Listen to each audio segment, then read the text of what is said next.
it. You like to move it. I like to move it, move it. I like to move it, move it. I like to move it, move it. You like. Oh, hi guys, didn't see you there.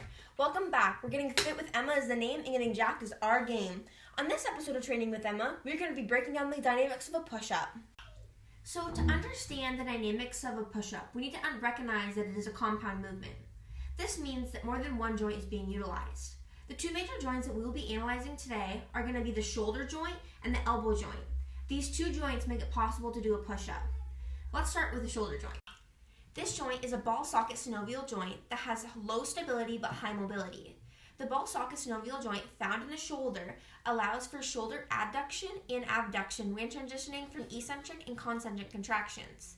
This joint connects the humerus to the clavicle and occurs in the frontal plane about the sagittal axis. The joint found in the elbow is known as a hinge synovial joint.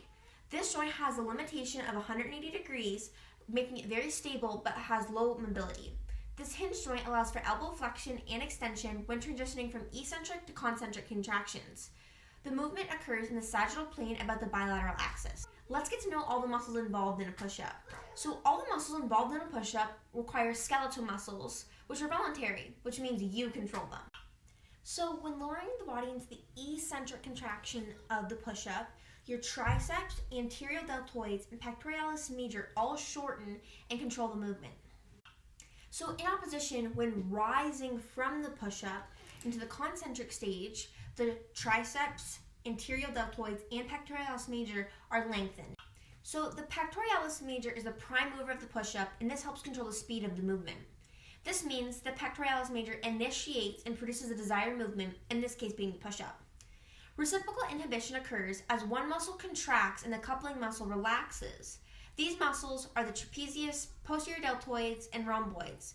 This is known as an antagonist and reflects the opposite of its paired muscle in the state of contraction. The triceps and the anterior deltoids all assist the pectoralis major. These are known as synergists and simply aid in the movement of the prime mover. The triceps and anterior deltoids assist in the flexion and extension of the elbow. Other muscles like the latissimus dorsi and rotator cuff assist in the stabilization of the muscle.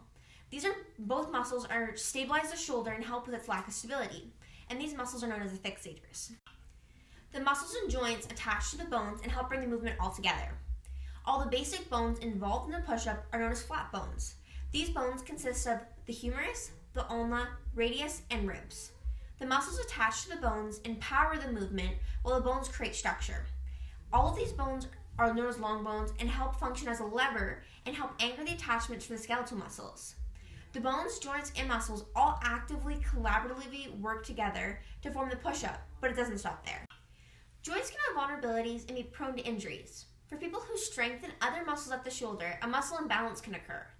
When auxiliary muscles become stronger than fixator muscles, the fixator muscles cannot do their job and cannot stabilize the joint. This can cause injury. An example of muscle imbalance at the shoulder would be overworked muscles at the shoulder causing a lack in the fixator muscles, which an example would be a rotator cuff, which stabilizes the shoulder joint. When the rotator cuff is overstressed, it can cause inflammation leading to tendinitis.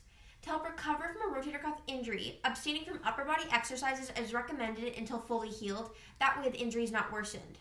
If not abstaining from exercise, a possible tear could occur, leading to more further surgeries.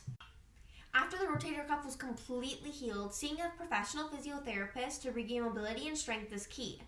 This is the most recommended type of therapy as it helps refrain from medical procedures both invasively and non-invasively. This will help you prevent recurring injuries and be back to your regular strength. Next time you're doing a push-up, think with the mechanics and movement that were taught during this lesson. Hopefully it'll let you understand what you're doing and prevent injury for next time. Thanks for watching, and we'll be back with another Get Fit with Emma episode next week. Like and subscribe. I gotta get back to the grind.